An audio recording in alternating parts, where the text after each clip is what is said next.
bonsoir à tous.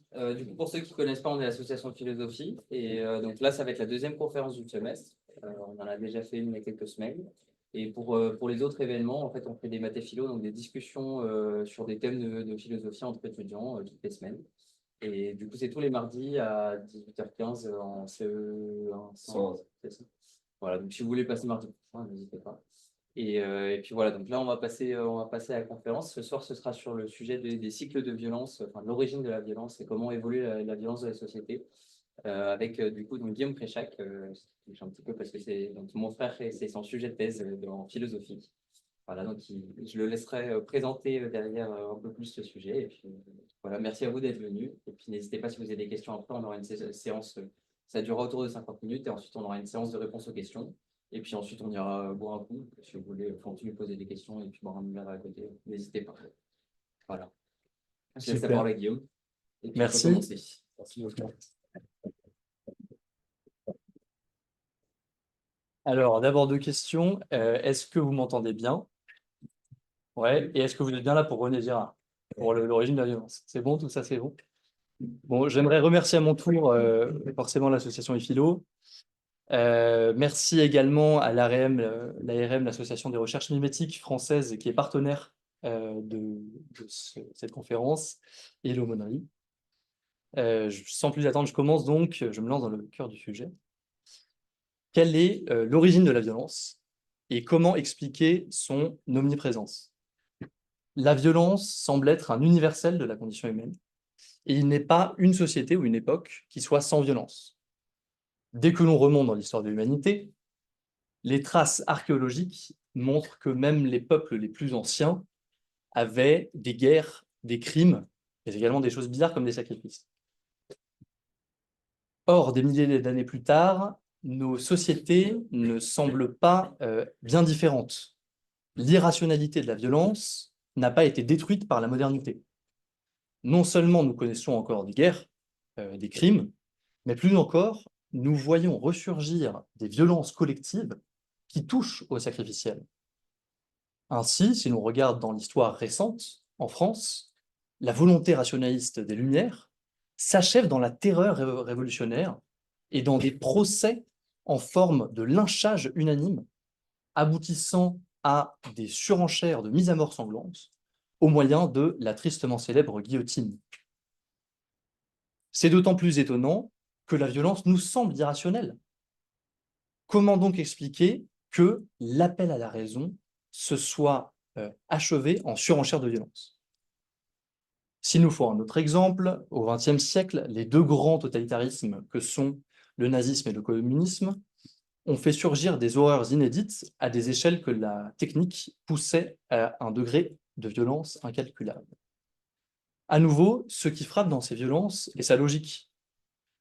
Le communisme soviétique voulait faire advenir un monde meilleur, débarrassé des inégalités, un monde plus rationnel, qu'il prétendait fondé sur une science, le marxisme, qu'il prétendait donc une connaissance rationnelle, et il a fait au contraire ressurgir de la manière la plus atroce la violence. Il y a donc de la violence, et notre condition, la modernité, la contemporanéité, n'y fait pas exception. Cette présentation tentera donc d'expliquer l'origine de la violence par le prisme girardien, donc girardien de René Girard, en trois moments faciles à retenir. 1, le désir, 2, la violence, et 3, la religion. Je commence donc avec le désir mimétique.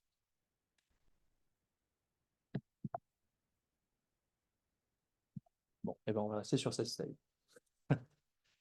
On ne peut véritablement comprendre René Girard et expliquer sa théorie de la violence sans passer par sa théorie du désir mimétique. Girard part de comportements connus mais étonnants. Pourquoi la mode, par exemple, apparaît pour certains comme un besoin? Il est certain que les vêtements sont des besoins. Nous avons besoin de nous protéger du froid, etc., des intempéries. Mais dans la mode, ce qui est bizarre, c'est que ce sont certains types de vêtements, telle marque, tel vêtement précis, qui apparaît comme un besoin irrépressible.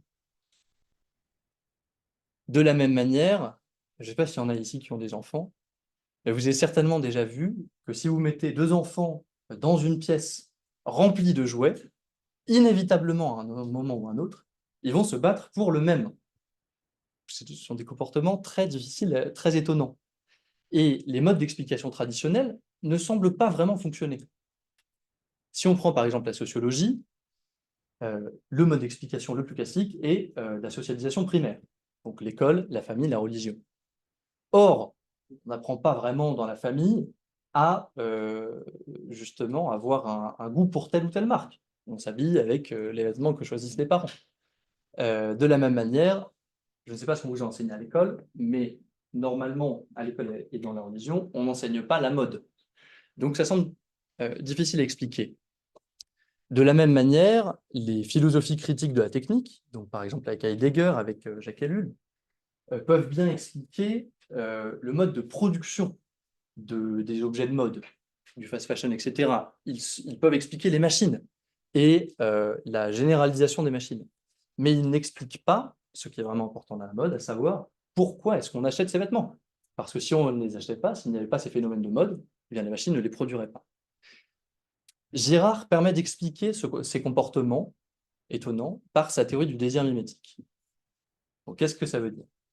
Le désir est mimétique, notre désir, le désir de tout sujet est mimétique, au sens où il se porte sur le désir des autres. On veut ce que les autres veulent. Une marque, une position, de l'argent, toutes les mondanités, car ce qu'on recherche en l'autre, dont on fait par ce désir un modèle, c'est, comme dit Girard, et je cite, un être propre, des qualités existentielles, des qualités essentielles, pardon. Il y a deux sortes de désirs chez Girard, le désir justement existentiel, on veut ces caractéristiques essentielles chez quelqu'un, on veut être comme lui, par exemple, on veut être assuré, on veut être, je sais pas, fort, et l'autre désir est le désir physique. On veut expérimenter la même chose, avoir une vie palpitante comme quelqu'un à qui l'on attribue, je sais pas, un aventurier ou quelque chose comme ça. Une vie qui nous semble donc désirable en tant que telle. Et donc, on imite pour cela ce que l'autre désire. Le désir est mimétique, il mime, il limite le désir de l'autre. Bon, quel est le lien avec la violence? Pour arriver à la violence, il faut d'abord passer par la rivalité. Reprenons le schéma. Je veux quelque chose que quelqu'un désire, car je veux être comme cette personne qui est un modèle pour moi. Or, puisque je désire la même chose que mon modèle, il se peut que ce modèle devienne un obstacle pour moi, puisqu'il désire aussi cette chose. Et puisque, de fait, nous désirons la même chose. Il y a deux cas possibles chez Girard. Toute cette théorie du désir, d'ailleurs, j'ai oublié de le préciser, est développée dans Mensonge romantique et vérité romanesque, qui est l'ouvrage de Girard sur le désir. Et dans cet ouvrage, il développe deux situations possibles, la médiation interne et la médiation externe. Dans médiation, vous pouvez retrouver le moyen, mais aussi le modèle. Si on prend le schéma du désir mimétique, bon, que vous n'avez pas, mais c'est pas grave, celui qui est le modèle, il y a donc le sujet, okay, le modèle et l'objet désiré. Si le modèle est inaccessible, par exemple, si je désire être roi, mais que je ne suis qu'un simple paysan, eh ben, il n'y a pas de concurrence en quelque sorte. Ce désir ne peut pas créer de rivalité. Certes, le roi est un obstacle à l'obtention de mon désir, mais de toute manière, la distance est incommensurable. Et donc, cela ne change rien. Ce désir ne donne plus lieu à la rêverie ou au fantasme ou à l'imagination qu'à un obstacle et à la rivalité. La distance sociale interdit le conflit. Pour que ce modèle obstacle devienne un rival, il faut que nous soyons sur un pied d'égalité. C'est la médiation interne. Elle opère quand nous avons, ce que je dirais, une sphère des possibles en commun. Quand une zone de concurrence entre nos sphères des possibles est possible, justement. Et ce qui est intéressant, c'est que, je ne sais pas s'il y a des gens qui sont à l'UNIL ici ou qui s'intéressent à la littérature, mais c'est que ce que permet d'analyser cette réflexion sur le désir et la médiation interne, c'est toute l'histoire de la littérature. Et Proust est cité par Girard, justement, dans Mensonge romantique et vérité romanesque, et il déclare qu'en amour, notre rival heureux, autant dire notre ennemi, est notre bienfaiteur, à un être qui n'excitait en nous qu'un insignifiant désir physique, il ajoute aussitôt une valeur immense et que nous confondons avec lui. La citation peut avoir l'air compliquée, mais elle est assez simple. En amour, notre rival est donc quelqu'un qui désire la même personne que nous. S'il est heureux, notre rival heureux, est notre ennemi. Mais, dit Girard, c'est en même temps notre bienfaiteur, car ce qui est à l'origine un désir purement physique, nous aimons telle personne par exemple parce qu'elle est belle, devient un désir chargé d'une valeur symbolique puissante. Nous le désirons parce que nous voyons qu'il y a des qualités en l'autre, et nous les désirons parce que quelqu'un d'autre les désire. Nous disons, et puisque je ne suis pas le seul à vouloir conquérir cette personne, c'est bien qu'elle a quelque chose de plus c'est bien qu'elle a quelque chose de plus de spécial en elle que j'avais vu. Pour les lecteurs de Schopenhauer, je ne sais pas s'il y en a beaucoup par ici, c'est une réponse à l'idée contenue dans Le monde comme volonté, comme représentation, au chapitre métaphysique de l'amour, où Schopenhauer déclare que l'amour en fait ne masque que le désir de reproduction, qui est purement physique et animal. En fait, c'est une réponse parce que tout à coup, le désir, l'amour devient quelque chose de beaucoup plus fort. Nous voulons quelque chose d'essentiel dans l'autre. Dans l'amour, dans le désir de l'autre, il y a quelque chose qui touche à l'identité même. Sur cette question de la rivalité, si on ferme la parenthèse de l'amour, chez Girard, tout désir mimétique n'amène pas au conflit. Le modèle est un modèle, mais pas un rival.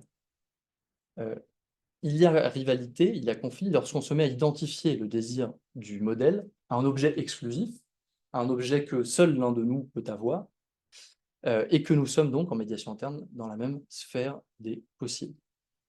Ce qui pousse plus exactement à la violence dans la rivalité, c'est l'égalité. Ainsi, de Rémus et Romulus. Ils sont deux frères jumeaux. Ils ont la même histoire, puisqu'ils ont été élevés ensemble par la louve. Ils ont le même projet. Ils veulent tous les deux fonder une ville. Et à ce stade, l'indifférenciation, l'impression de ne pas exister par soi-même devient trop lourde. Et la rivalité dégénère en conflit et en violence. Et on connaît l'issue de l'histoire de Rémus ou Romulus tue Rémus. Tout ceci, en résumé gérardien, est très logique, puisque le désir vise à être, et non pas simplement à avoir. Quand on touche au désir, quand une concurrence se met en place sur le désir, et enfin, lorsque nous ne parvenons plus à nous distinguer car la rivalité est trop forte, car la concurrence est trop forte et que nous sommes trop semblables, le risque est l'indifférenciation, c'est-à-dire une forme d'angoisse existentielle de voir son identité même contestée, justement, effacée par cette concurrence. Tout se joue donc dans cette explication girardienne, dans l'indifférenciation et dans le conflit par un mimétisme exacerbé. Ce qui nous amène à la deuxième partie, à savoir la violence. Nous avons vu, donc à ce stade, la puissance du mimétisme et du désir mimétique au plan individuel. Mais qu'en est-il au plan d'un groupe? Que se passe-t-il lorsque, dans un groupe, existent ces différentes rivalités qui, nous avons vu, peuvent être extrêmement puissantes? Comment est-ce que les groupes font pour gérer leur violence interne?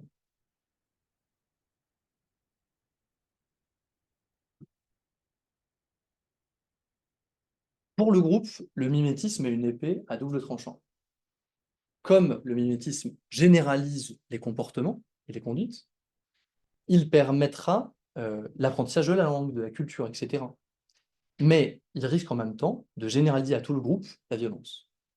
Il y a une difficulté supplémentaire pour les premiers groupes, pour les premiers groupes humains, ceux des données archéologiques, qui est qu'ils ne peuvent pas gérer cette violence par ce que nous avons aujourd'hui, par la justice, par des lois, par la culture, puisque ils sont, ce qu'on appelle en philosophie, dans l'état de nature. Ils sont avant la société, ils sont avant les lois, ils sont avant les institutions. Et donc, comment faire dans ces groupes qui ne sont ainsi gérés que par eux-mêmes, à savoir que par le désir? Comment faire lorsque la violence touche le groupe? Comme le dit Girard, la vengeance se veut représailles et toute représaille appelle de nouvelles représailles. La vengeance constitue donc un processus infini, interminable. Elle risque de provoquer une véritable réaction en chaîne aux conséquences rapidement fatales dans une société de dimension réduite.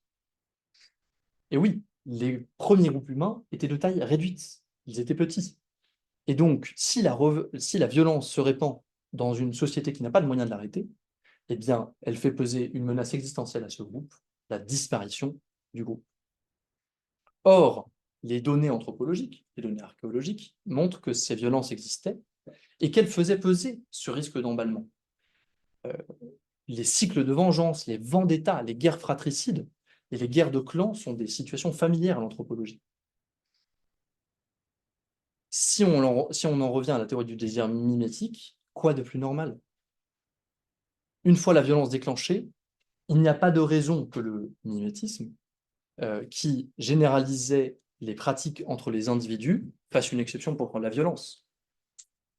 Girard parle alors de contagion mimétique.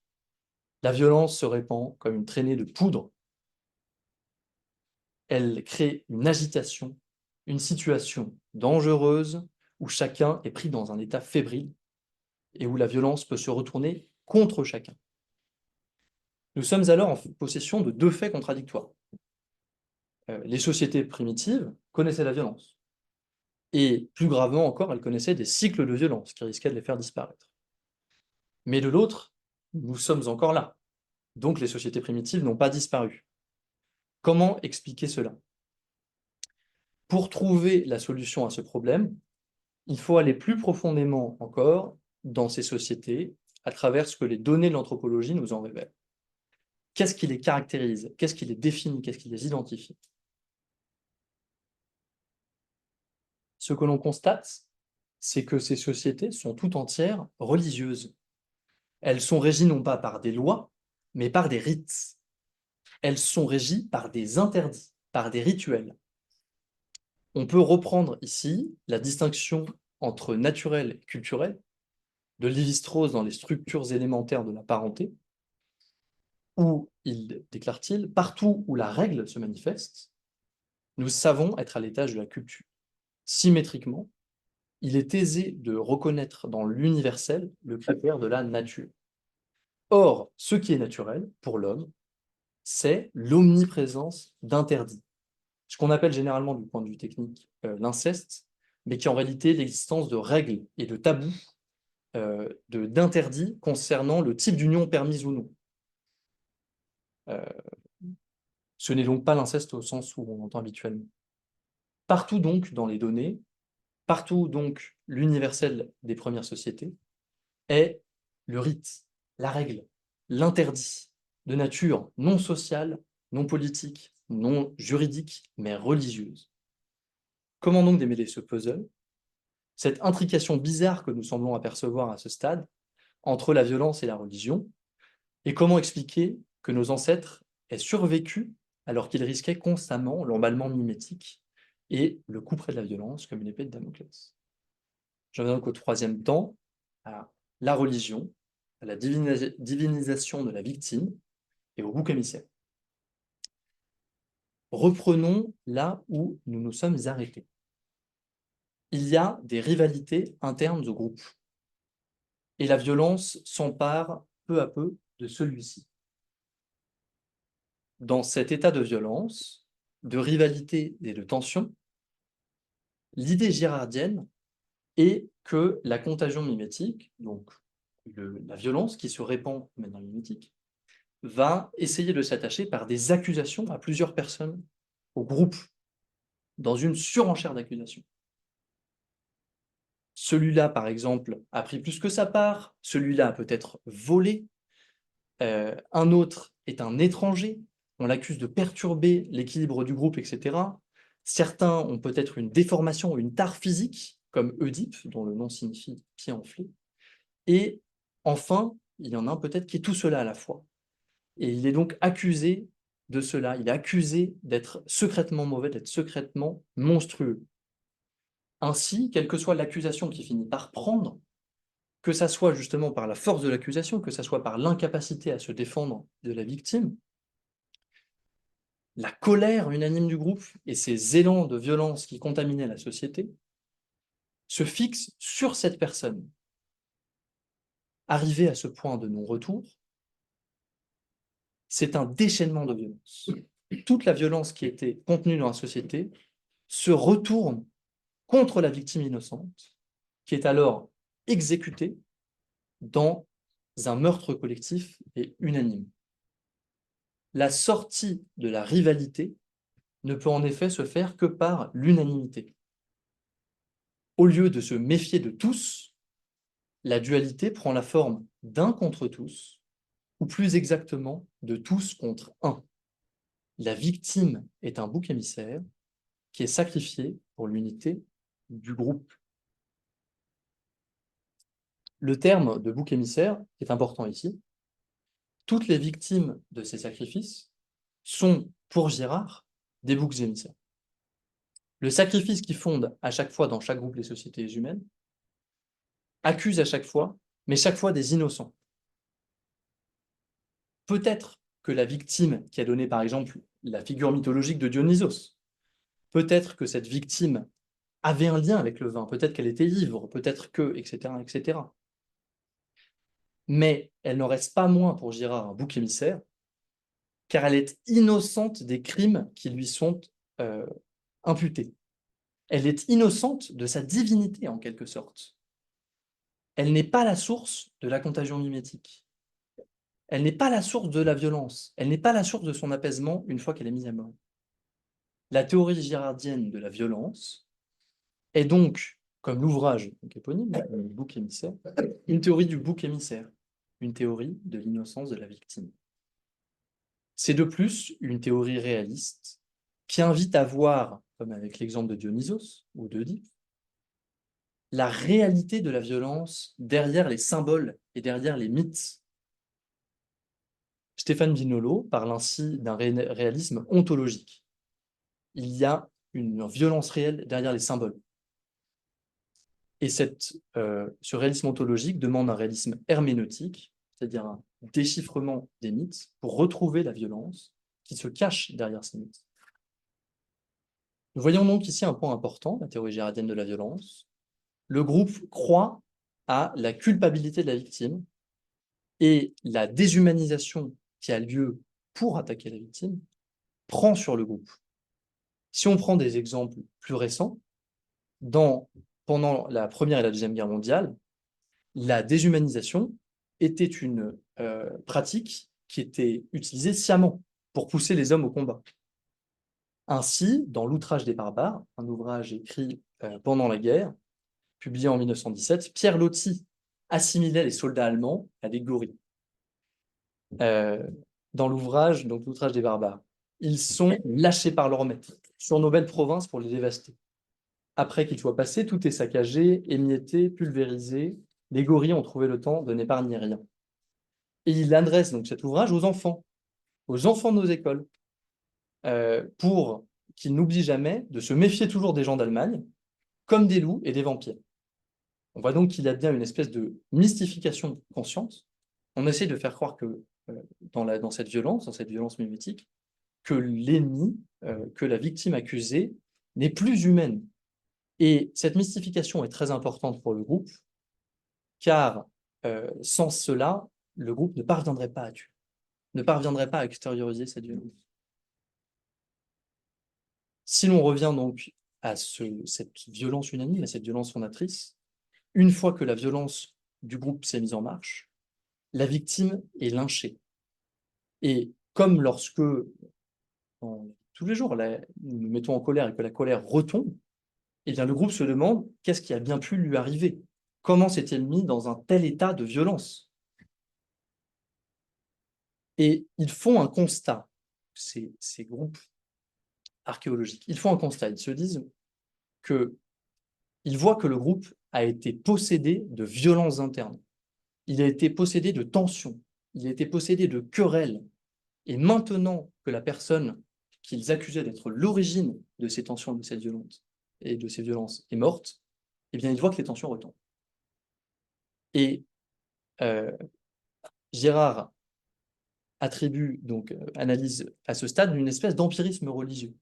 C'est-à-dire, il constate ce qu'il voit. Ils se disent, mais si la victime avait ce pouvoir, si la victime avait cette influence occulte sur toute la société, de pousser à la violence, de pousser au meurtre, et si même une fois morte, elle a le pouvoir d'apaiser la société, c'est donc que c'était un dieu, une divinité, qui a insufflé la contagion mimétique de la violence dans la société, qui a déchaîné ces étranges passions qui ont pris tout le groupe. Et c'est toujours cette même divinité qui, maintenant sacrifiée, pacifie le groupe par ce même pouvoir occulte. C'est une mystification, au sens du mythe, bien sûr, mais une mystification dans la parfaite continuité de celle qui a mené à la violence. Il fallait croire à cette mystification pour commettre la violence, et maintenant que le groupe a commis cette violence, tout corrobore les accusations mythologiques qu'ils ont portées. Or, cela ne s'arrête pas là, car ces groupes humains ont, comme le dit l'expression, une peur sacrée du retour de la violence. Ils savent que la violence a pris le groupe une fois, et ils savent qu'elle peut revenir. Ils vont donc essayer d'imiter ce qui a mis fin à cette violence, ce qui a apaisé la société. Ils vont commémorer le sacrifice du bouc émissaire par d'autres sacrifices qui le reproduisent. C'est la naissance des rites, c'est la naissance des tabous, c'est la naissance de la religion. Le tabou naît alors sur ce qui a poussé à la condamnation de la victime. Et le rite reproduit le sacrifice pour réextérioriser la violence interne à la société. Ce qui me semble particulièrement intéressant dans cette théorie, et particulièrement par rapport au modèle contractualiste, donc des théories du contrat, des théories d'état de nature, avec Hobbes, Locke, Rousseau et plus récemment avec John Rawls, c'est que la théorie girardienne permet de rendre compte, non pas d'une seule société, mais de la diversité des cultures. Ainsi, elle permet d'analyser un grand nombre de mythes qui ne sont pas simplement occidentaux. Par exemple, elle permet d'analyser dans la mythologie nordique le sacrifice d'Ymir, à partir duquel, dans le mythe, la terre serait créée après que Ymir ait été sacrifié par ses frères, dont Odin, et la terre a été créée à partir des morceaux, donc à partir du sacrifice. L'ordre est créé à partir du sacrifice. De la même manière, dans la mythologie hindoue, la divinité Purusha est elle aussi sacrifiée et coupée en morceaux pour créer le monde. Et on dit aussi les castes. Les castes sont créées à partir de ce sacrifice. De plus, dans la mythologie, et c'est cela qui est particulièrement adéquate par rapport à la théorie girardienne, dans cette même mythologie hindoue, il faut reproduire ce sacrifice pour rétablir l'ordre du monde. On voit donc tout le schéma girardien sur la mythologie et sur la religion. Cette théorie permet en outre de rendre compte d'éléments étonnants et de pratiques que relèvent les données anthropologiques, mais qui nous semblent bizarres. Ainsi, pour Girard, ce qui distingue les accusations réussies qui mènent au sacrifice de celles qui sont ratées, qui ne prennent pas, qui n'amènent pas au lynchage du bouc émissaire, c'est l'unanimité. Il faut que l'unanimité se fasse autour d'une victime, que le groupe tout entier soit convaincu de la culpabilité de cette victime. Et on voit dans les données anthropologiques, par exemple dans les cannibales Tupi-Guarani étudiés par Montaigne puis par Lévi-Strauss, lorsqu'une victime est mise à mort, puisque ce sont des cannibales pour le manger, s'il y a des absents, s'il y a des membres du groupe qui ne sont pas présents lors de ce sacrifice, eh bien un morceau leur est envoyé, quelle que soit la distance. Et il faut absolument que tout le groupe participe à ce sacrifice. C'est donc une donnée extrêmement bizarre et qui s'explique très naturellement avec la théorie girardienne. C'est l'unanimité qui fait que le bouc émissaire, en quelque sorte, fonctionne, que la violence est déclenchée. On trouve donc un grand nombre d'explications, ici sur des points à première vue d'analyse difficiles, et donc par exemple sur des choses plus générales, sur l'omniprésence dans les données archéologiques de tertres, de rites funéraires, d'objets religieux. Et on comprend également pourquoi le seul universel des sociétés primitives est religieux, pourquoi il passe par un tabou, par un interdit, par un rite, et non pas par la loi ou par un contrat. Une fois que nous avons dit tout cela, il reste une difficulté à expliquer pour ceux qui connaissent René Girard, puisque René Girard est chrétien. Donc après ce qu'on a dit sur la religion, c'est quand même assez étonnant. Pour comprendre pour comprendre l'épistémologie de la théorie girardienne de la religion, ce point est important parce que vous allez voir que la capacité justement à déchiffrer le mythe et à retrouver cette théorie de la religion à travers les faits s'explique également par le christianisme. Il faut donc revenir au caractère herméneutique de l'analyse de Girard pour comprendre comment tient l'édifice en quelque sorte. Si l'on prend un autre mythe, si on prend le mythe d'Œdipe et que l'on applique la méthode girardienne, dans l'histoire mythique d'Œdipe, lorsque Œdipe arrive à Thèbes, la société est déstabilisée. Le roi est mort, puisque Œdipe l'a tué, ignorant que c'était son père. Et le mythe raconte qu'à partir de la mort du roi, une peste prend la cité et commence à s'immerger dans la cité, commence à prendre la cité. Or, dans le mythe, ce qui est très étonnant, c'est que lorsque Œdipe est accusé d'être non seulement incestueux, mais encore meurtrier de son père, on connaît l'histoire, qu'il est expulsé de la cité, à ce moment-là, la peste s'arrête. On voit donc bien que ce dont il est réellement question n'est pas une maladie, puisque les maladies ne s'arrêtent pas quand un roi est châtié ou quand un dirigeant est châtié. Il s'agit en réalité, cette peste qu'il décrivait, qui prenait la société lorsque l'instabilité arrivait, c'était la contagion mimétique. Après la mort du roi, chacun cherchait un coupable, chacun cherchait une victime, et ce d'autant plus que cela permet d'extérioriser la propre violence interne de la société. Et donc, lorsque la victime est trouvée, lorsque la victime est punie, eh bien la violence se dissipe. Et ce qui est particulièrement frappant avec ce mythe, c'est que dans une autre version grecque de ce mythe, qui s'appelle Oedipe à Corinthe, une fois que Oedipe est ostracisé de la société, une prophétie est faite que la cité qui récupérerait Oedipe et sa dépouille aurait des bienfaits pacificateurs, elle connaîtrait la paix. Et donc les cités se battent dans le mythe pour obtenir Oedipe, après pourtant l'avoir chassé et ostracisé. Et une fois arrivé à Corinthe, puisque c'est la cité de Corinthe qui finit par héberger Oedipe, il devient une divinité protectrice de la cité. Donc le mécanisme de divinisation, de mythologisation dont parle Girard, est ici à l'œuvre en plein jour. Et on retrouve de plus, c'est ça qui est intéressant, quelque chose qui s'applique aux religions en général et pas uniquement aux mythes. On comprend donc pourquoi les figures religieuses sont l'objet à la fois de la crainte et de la vénération. De la crainte, parce que derrière, il y a toujours le risque du retour de la violence, et de la vénération, parce qu'il a cet effet pacificateur.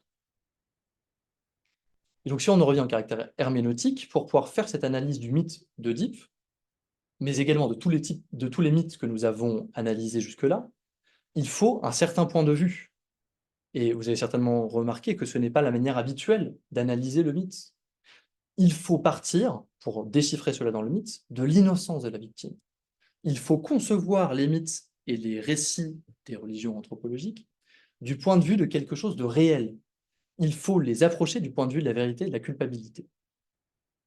Or, pour Girard, et c'est pour ça que je voulais parler du christianisme, c'est le christianisme qui nous donne la possibilité de cette connaissance.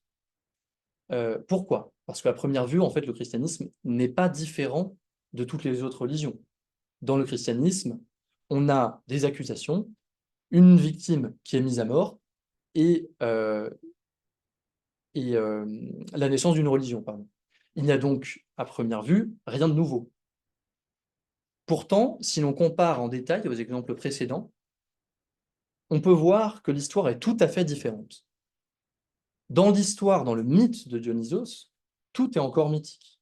Quand on raconte, quand on transmet le mythe de Dionysos, On raconte le mythe de Dionysos comme s'il avait vraiment le pouvoir de pousser les foules, et notamment les Ménades, qui sont ses suivantes, à des folies meurtrières.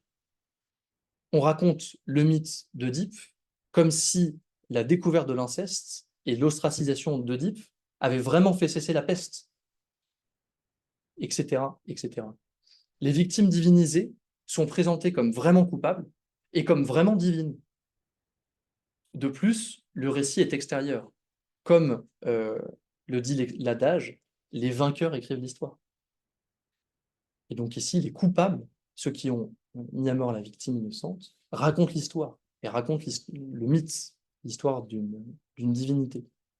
Et dans le christianisme, tout est différent. Tout d'abord, il s'agit d'un témoignage et non d'un récit. Il raconte l'innocence de la victime. L'Évangile ne témoignait pas en effet de l'histoire d'un coupable que les Romains auraient eu raison de mettre à mort, mais au contraire de l'innocence même qui est injustement condamnée, de ce lieu en lequel, comme dira Ponce Pilate, on ne trouve aucun motif de condamnation. On voit donc que ce n'est que la foule, que ce n'est que la violence de la foule qui veut faire de Jésus un coupable, alors qu'il est parfaitement innocent. Et c'est cela qui, pour Girard, est la clé de la théorie des religions. Nous savons l'innocence des victimes, car cela nous a été révélé dans la révélation chrétienne. Nous pouvons donc voir les mythes en face, nous pouvons donc voir derrière la mythologisation la violence réelle et la victime réelle. Et cette différence est, à mon avis, vraiment importante, car sinon on a du mal à expliquer comment des peuples ont pu pratiquer le sacrifice à grande échelle, et ce jusqu'au XVe siècle.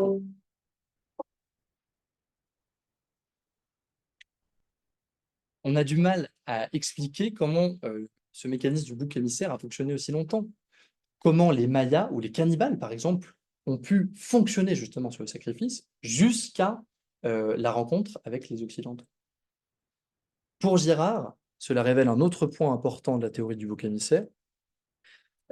Il faut, pour pouvoir commettre ces meurtres, pour pouvoir croire au bouc émissaire, il faut se persuader de la culpabilité de la victime. Il faut croire que Dionysos est un dieu et qu'il possède ses suivants et que les Ménades, justement, le lynchent à cause de lui, à cause de son pouvoir occulte. Et il faut croire justement que ce ne sont pas ses suivants qui sont les véritables meurtriers et qui se cherchent en quelque sorte des excuses. Et il y a donc quelque chose ici d'important, car on voit bien que ce n'est pas un mouvement cynique des premières sociétés.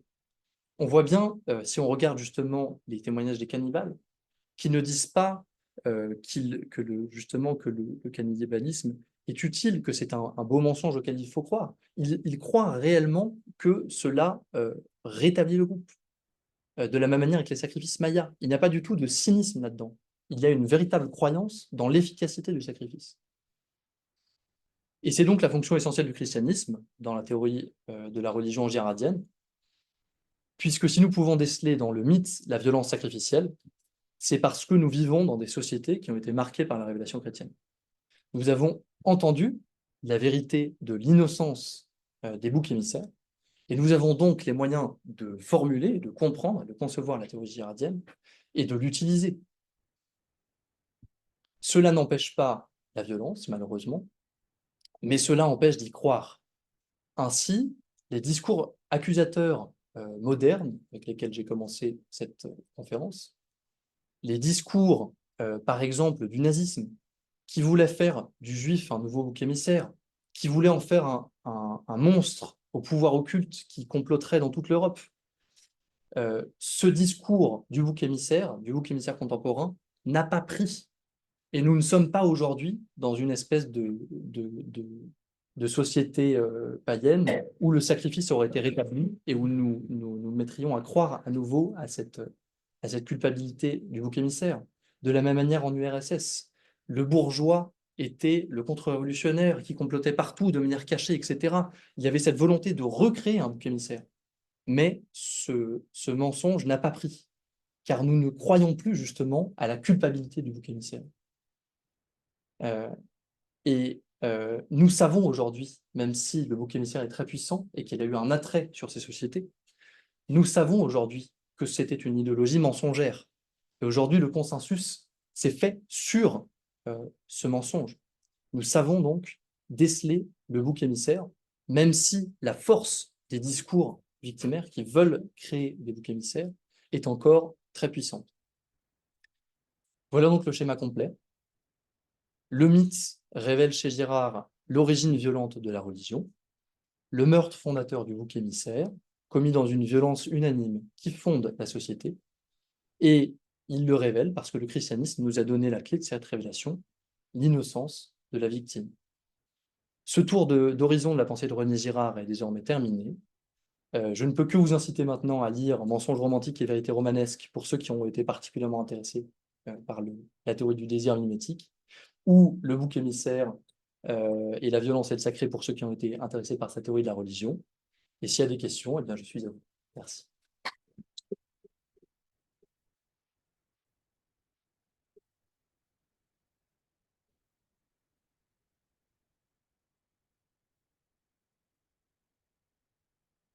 Oui, merci. J'avais une question sur la notion de comment Gérard théorise le désir, parce que vous avez dit qu'il accorde une caractéristique existentielle au désir. Est-ce que c'est le cas pour toute forme de désir, ou est-ce qu'il distingue des désirs qui ont une composante existentielle et d'autres qui n'en ont pas? Oui, absolument. Il y a une différence entre le désir, il me semble que c'est le désir métaphysique, qui a une portée existentielle, qui a une portée, pardon, essentielle, c'est-à-dire que il porte sur des traits essentiels de la personnalité d'autrui, comme je disais, l'assurance, l'intelligence, la curiosité, etc. Et un désir physique, un désir mimétique physique, qui porte sur la volonté d'expérimenter la même chose qu'autrui. Et donc, par exemple, je ne sais pas si quelqu'un a un désir très fort un, un modèle qui est un pilote de Formule 1, eh bien, il pourra avoir ce désir physique d'expérimenter la même euh, euh, excitation, la même palpitation qui prête à la course, etc., ou au pilote dans l'action de la course. Mais d'une certaine manière, s'il y a cette différence entre essentiel et physique, je pense que le désir est toujours existentiel, au sens où c'est par le désir mimétique que nous nous déterminons, par des modèles, par justement le désir que nous attribuons aux autres. Nous pensons que telle chose, que telle personne veut cela et que ça lui permet d'avoir celle-ci, donc nous imitons ce désir, ou parce que d'autres personnes prêtent un désir à telle personne, c'est plus le cas avec les personnalités connues, avec les stars, etc. Eh bien, nous voulons imiter le désir que nous prêtons à cette personne. Et donc, d'une certaine manière, il est toujours existentiel parce qu'il nous définit toujours, mais il peut avoir ce caractère existentiel une portée essentielle ou une portée physique. Ok, donc tout désir mimétique est existentiel, Mhm. mais tout désir n'est pas forcément mimétique et donc pas forcément existentiel. Oui, mais tout désir est mimétique. Ok, tout Gérard. désir est mimétique. Ouais, c'est Ok, ça. d'accord. Ok.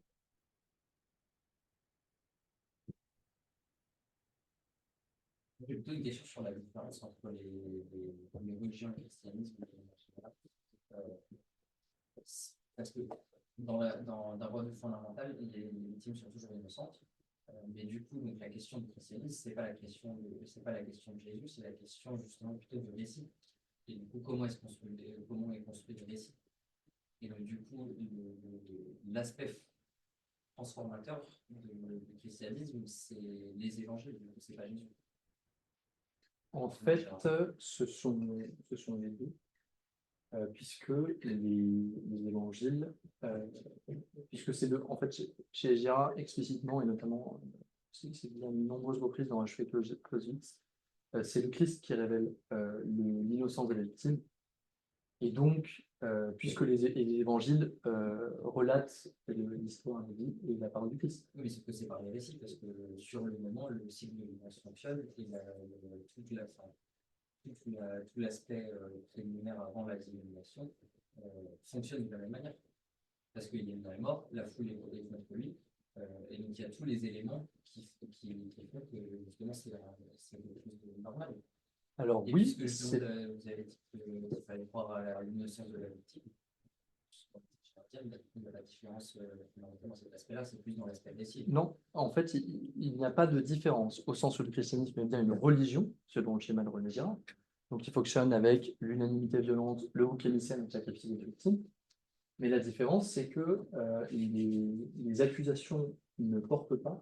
Et donc, dès le sacrifice même, il y a une différence, car le Christ est reconnu comme innocent dès sa mise à mort. Et c'est l'exemple que je donnais avec Ponce Pilate, c'est l'exemple avec, c'est aussi le cas avec ceux qui sont crucifiés avec lui, avec les deux larrons, dont l'un dit justement que lui, il est condamné, que ce brigand-là a fait du mal et qu'il est condamné pour des bonnes raisons, alors que Jésus était parfaitement innocent, etc. Et donc, en fait, dans le sacrifice même, il n'y a plus l'unanimité violente est vaincue par la conviction de l'innocence. Alors qu'à l'inverse, si on reprend le mythe d'Oedipe, eh bien, dans le mythe d'Oedipe, Oedipe lui-même est convaincu de sa culpabilité. Oui, mais sauf que comment est-ce qu'on traduit l'unanimité dans des théories? C'est-à-dire que c'est pas, là, c'est effectivement contre un commissaire, mais quand c'est contre un groupe, typiquement il y a ce genre de choses, comment est-ce qu'on traduit l'unanimité d'une population, enfin, du premier groupe accusateur et justement du groupe innocent? Parce que là, du coup, c'est effectivement 2-3 personnes, mais si toute la foule, il y a quand même c'est accentué justement que toute la foule est contre lui, et que justement, même si quand n'est pas d'accord, toute la foule est contre lui. Donc ça veut dire quoi l'unanimité, je veux dire, quand on parle en termes de groupe? Parce qu'en fait, c'est pas 100%. Et ben en fait, pour que l'unanimité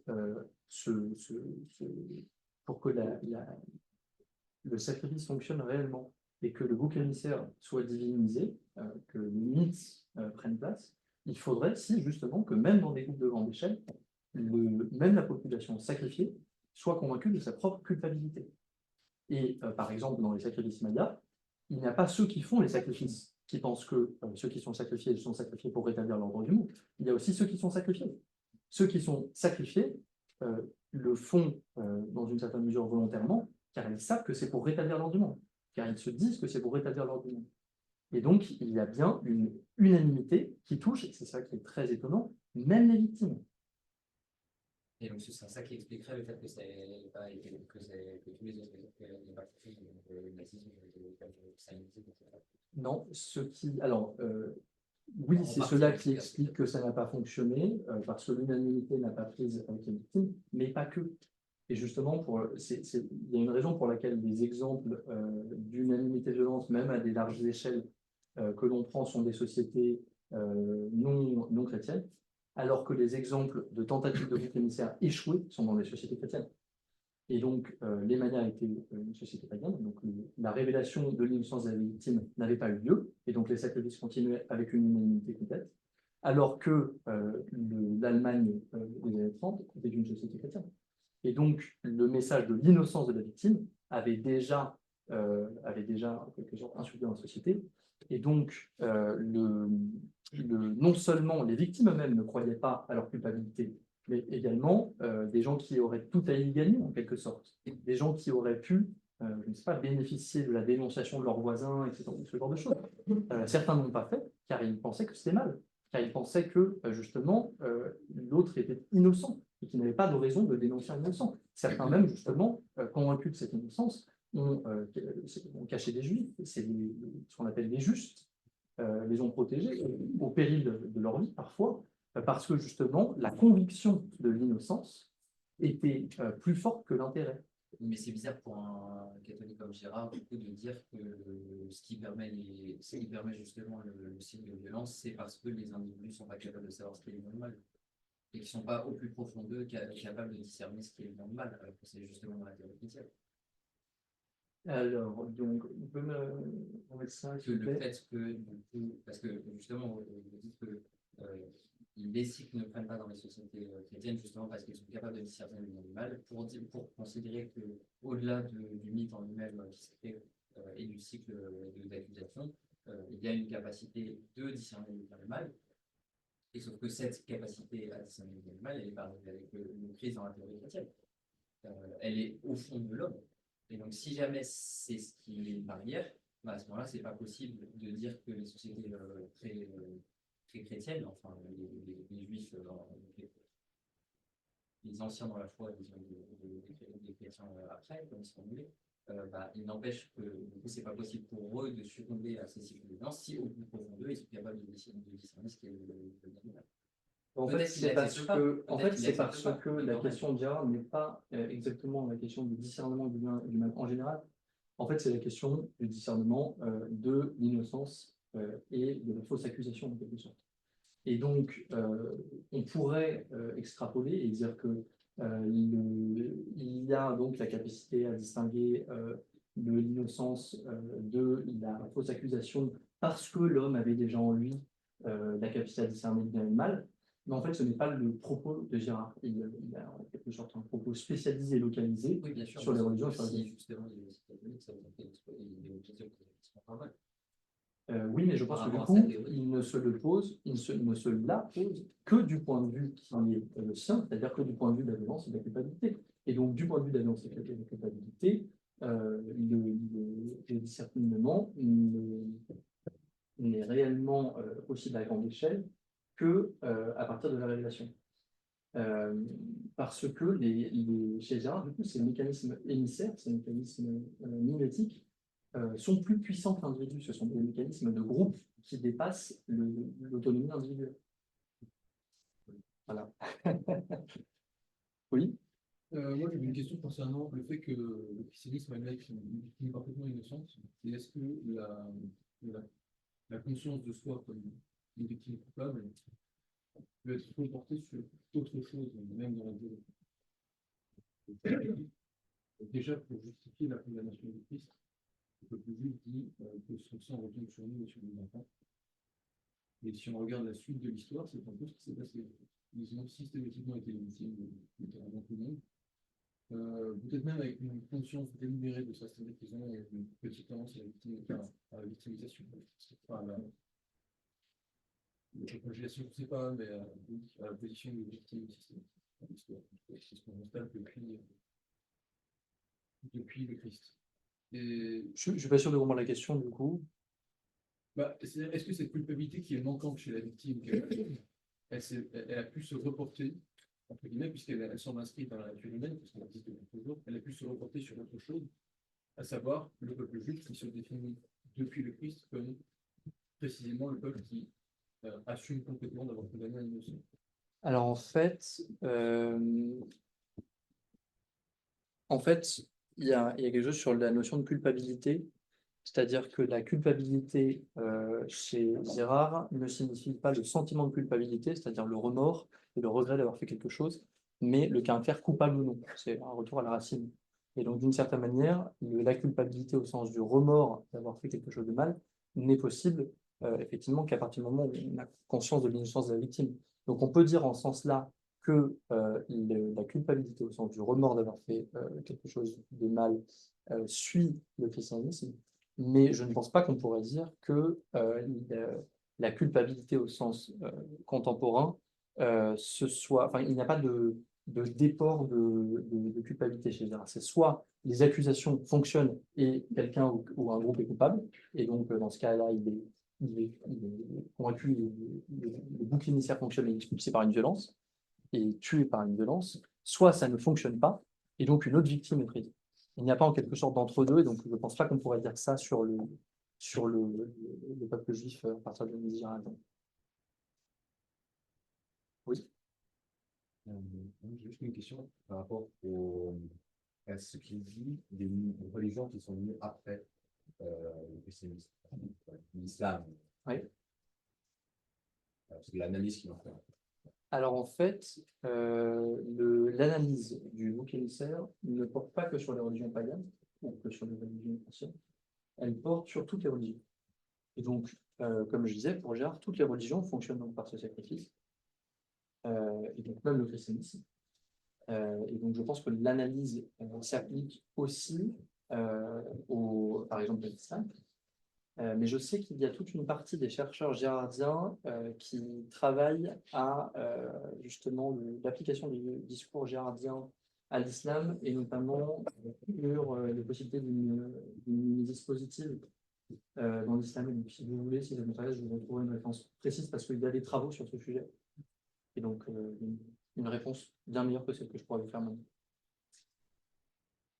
J'ai des questions sur le désir, ce concept de désir noétique, sur le fait dont, ok, on est un animal social, on se projette chez d'autres et on désire la même chose que nous, et à force de faire un tribal. Donc, c'est ça qui est l'origine de la violence, si j'ai bien compris, c'est ce modèle qui devient rival, et de là naît la violence, et on la résout en trouvant un petit émissaire. Mais d'une part, moi j'ai l'impression qu'au contraire, quand on trouve quelqu'un qui nous ressemble et qui a les mêmes objectifs, on va dire c'est justement avec nous qu'on fait société, c'est pas avec nous qu'on a envie de faire de la violence, donc on a envie d'exercer la violence dessus. Et aussi, c'est un paradoxe que je ne comprends pas très bien sur le fait que la violence elle est rejetée sur ce qui ne ressemble pas le plus souvent. Et donc, pourquoi où est le désir médiatique là-dedans? Oui, excellente question. En fait, effectivement, il existe, comme je le mentionnais avec la précédente question, un grand nombre de mimésis positives chez Girard et dans l'analyse girardienne. Et il y a plein, effectivement, de modèles qui sont d'abord ça, qui sont d'abord des modèles qui, justement, d'une certaine manière, nous tirent vers le haut. Et c'est un constat, à mon avis, qui est très intéressant pour l'éducation, parce que ça invite justement à repenser l'éducation à partir de modèles. Donner des grandes figures, donner des héros, donner des grands penseurs, des choses comme ça, parce que ça fonctionne naturellement. Et donc, effectivement, il y a tout à fait une analyse positive. Et ensuite, sur la question de à partir de quand la rivalité, à partir de quand la rivalité devient véritablement une rivalité, devient violente, eh bien, je suis tout à fait d'accord avec vous, mais vous considérez que donc, si quelqu'un, je n'ai pas fait le même travail que nous, et qu'on s'entend très bien, et qu'on finit par avoir les mêmes amis, et qu'il s'entend très bien avec notre femme, et puis qu'il s'entend trop bien avec notre femme, il y a un moment, il va y avoir un problème, quoi. Et il faut qu'il reste une différence. Et donc, l'indifférenciation finit par être... c'est l'indifférenciation proprement qui résulte de l'égalité et qui risque de mener à une rivalité violente. Et donc, même parmi les gens qui nous sont très proches, il faut qu'il y ait toujours une différence. Pardon, je ne sais pas si j'ai répondu à votre question, du coup, j'ai l'impression qu'il y avait... Ça, je l'ai compris. Mais peut-être sur le fait de ok, bon, quand on se marche dessus, on exerce une violence sur l'autre, mais quand justement la personne est différente, quand c'est le barbare, quand c'est l'étranger, justement, a priori, on ne marche pas dessus parce qu'il est très différent, qu'il a une autre culture, qu'il désire autre chose. Pourquoi on a envie d'exercer une violence sur lui? Bah, écoutez, c'est plutôt un constat qu'une affirmation. Et d'ailleurs, c'est quelque chose qu'on entend même dans le langage journalistique, que l'étranger peut être le bouc émissaire d'une société. C'est une théorie qui est assez classique de dire justement quand ça ne va pas, on rejette la faute sur l'autre, et l'autre qui est là, bah, par exemple l'étranger.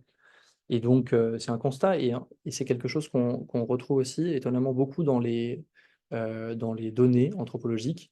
Et par exemple, les cannibales, les victimes du cannibalisme sont souvent des étrangers. Et il y a un certain nombre de divinités en Grèce qui sont...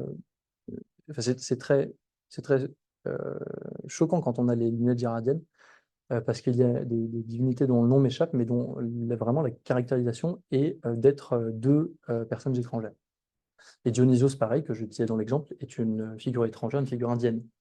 Donc en fait, c'est véritablement un constat, et c'est quelque chose qu'on retrouve dans les données anciennes, et je crois que l'on connaît aussi aujourd'hui. Je voulais rebondir sur le point d'avant sur la notion d'indifférenciation qui vient de la violence. Il y a peut-être aussi à rajouter que l'objet désiré est exclusif. Oui, absolument. Absolument, je crois que je l'ai dit, mais il y a effectivement cette question de l'exclusivité de l'objet, parce que si on désire, je ne sais pas si on désire, un exemple facile, mais si on désire de l'air, ça va aller, quoi. On va pas beaucoup se battre. Mais effectivement, il faut que ça soit exclusif et il faut que ça, et en fait, comment dire, il faut que ça touche justement, puisque vous avez posé des questions sur le caractère existentiel du désir. En fait, il faut que on sente que notre identité même, notre personnalité est attaquée dans cette égalité, dans cette indifférenciation. Et c'est très souvent le cas pour les jumeaux. Je ne sais pas si vous avez des frères jumeaux ou des parents qui ont des jumeaux, etc. Mais c'est un stade normal du développement des jumeaux de justement se demander, mais est-ce que j'existe en propre?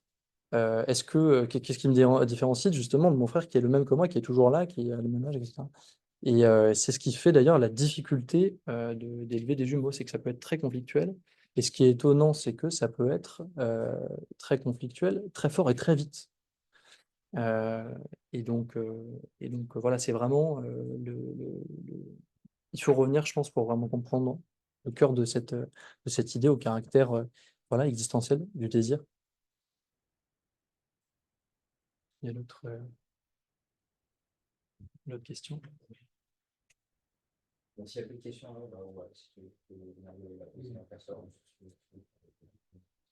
Sinon, je pense on va gentiment s'arrêter. Donc, comme si vous voulez, du coup, il reste encore un petit peu. Donc, vous pouvez venir poser des questions si plus personne, enfin, plus directement. Et puis, sinon, on va le remercier encore une dernière fois. Et puis,